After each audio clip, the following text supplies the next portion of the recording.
Okay, so good morning guys and welcome back to the channel. Today I want to share my personal first impression of the game after playing for about 4 days now in CBT. And honestly, if I have to describe the version of this Ragnarok Origin in just 2 words, it would be simple and competitive. And as you continue watching this video until the end, you'll understand exactly what I mean by these 2 words. So the very first thing I noticed when I started playing this game is that it feels very different from how I usually approach Ragnarok mobile MMOs. This is very new for me and very unique. Because normally when I start a new Ragnarok mobile game, especially during day 1 or week 1, I always concentrate on being as efficient as possible. Like I spend a lot of time studying the systems and figuring out the best routine for daily progression. Because in most Ragnarok mobile games, those early days are actually very critical. If you make mistakes or waste resources, you can easily fall behind other players. But in this game, after playing for 4 days, I realized something interesting. Making mistakes here is actually not that punishing, especially on early days. Like even if you don't play perfectly as a beginner on day 1, it doesn't feel like you will fall behind that much in terms of levels. Let me explain what I mean, especially for someone who is new in Ragnarok games. So in most Ragnarok mobile games, players usually try to optimize everything. For example, we normally do the main story quest first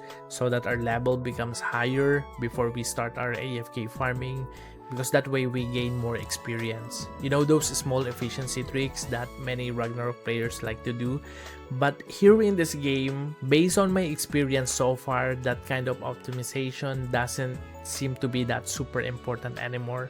And I actually tested this myself.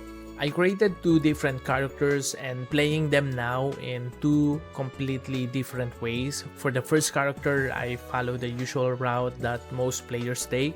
I started with the main story quest, which is why, as you can see here, I'm already updated on my main quest. And after that, I do my daily activities, and after that, I spend my stamina on AFK farming. And most of the time, I ended up reaching the server level cap, and I always had extra stamina left. But for this second character, I tried something different. Like I am doing the opposite.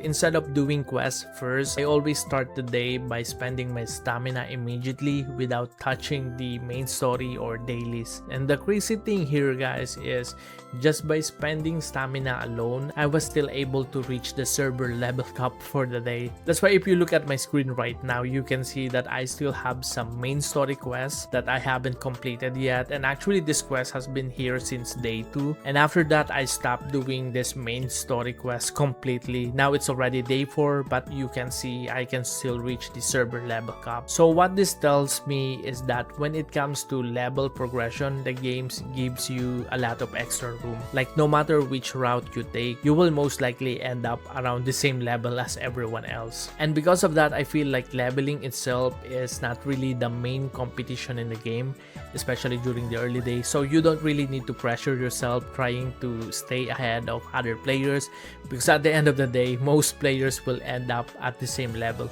But anyway, I like this kind of setup. This is actually very friendly for new players because again, you don't have to worry too much about making perfect decisions from the start. So if leveling is not the main focus, the next question is, what is the real gameplay focus of this version? From what I've seen so far, it feels like the game revolved more around active gameplay like MVP hunting and running dungeons with your party. And in fact, the developer said that during OBT, more teams will be able to receive MVP rewards. And one thing I actually like here is that MVP hunting has a daily reward limit. You can only receive rewards from MVP hunting up to 5 times per day, and after that you won't receive additional rewards even if you keep hunting MVPs. And I really like this type of system because it balances 2 types of players, like players who can play the game all day and players who are busy in real life and can only play during their free time.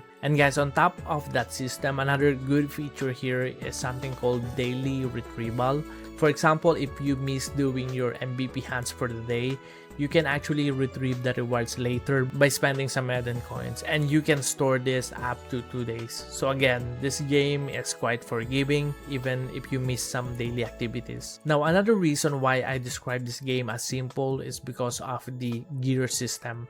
From what I noticed so far, the game basically revolves around one main set of equipment, which mostly comes from a dungeon called Nightmare Temple.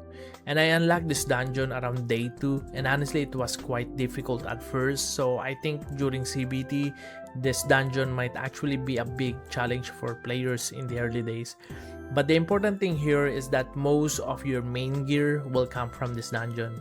And if you look at different class builds, you'll notice that the gear recommendations are actually the same set from Nightmare Temple. So basically, there are not many alternative gear options here compared to some other Ragnarok games. The only equipment that you might hunt for outside the dungeon would be, I think, accessories, which can drop from monsters in the open world. And while we're here in my equipment screen, let me show you another feature that I think makes the game much easier to manage. So guys, when you change your gear, the game automatically transfer your refined level and also your cards to your new equipment. So for example, if you have a plus 10 weapon and you switch to a new weapon, that plus 10 refine will automatically transfer, and even the cards will move as well. And because of that system, upgrading your gear feels much less stressful compared to other Ragnarok mobile games. But of course, that doesn't mean you can just ignore builds. This is still Ragnarok, and character builds are still a big part of the gameplay. Like, you still have monster cards that affects your build.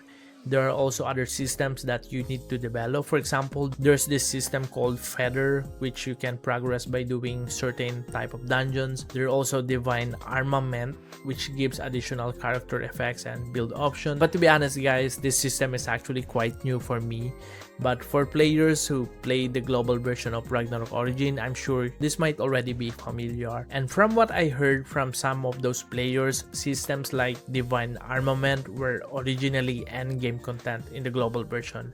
But here in the classic version, by day 2 or day 3, you're already starting that progression, like collecting your NT gear set. So again, the progression in this version is obviously much faster. That's why I sometimes joke to myself that this version feels like a high-rate private server version of Ragnarok Origin. But of course, this is still the official version from Gravity. And overall, even though this version is much simpler to play compared to the original one, the things that makes Ragnarok feel like Ragnarok, like character builds, different job classes, and monster cards, are still very much present in this game. And in my opinion, the real direction of the game will eventually revolve around PvP, like 5v5 or 10v10, because I believe the main long-term goal for many players will be to build strong characters and teams in preparation for the upcoming $1 million tournament events that the developers are planning. And if you look at the schedule in the game, PvP events actually start very early. I believe it's shortly after the server launches. So for me, looking at the way character progression works in this game, I believe that even some players like maybe whales become very strong during the early days. Eventually, most players will reach a point where progression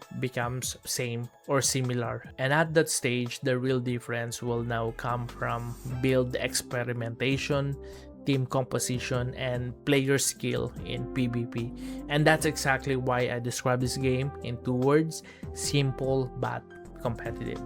Alright, so anyway guys, that's it for today. Thank you for hanging out with me today, and whatever you guys are playing, as always, happy gaming.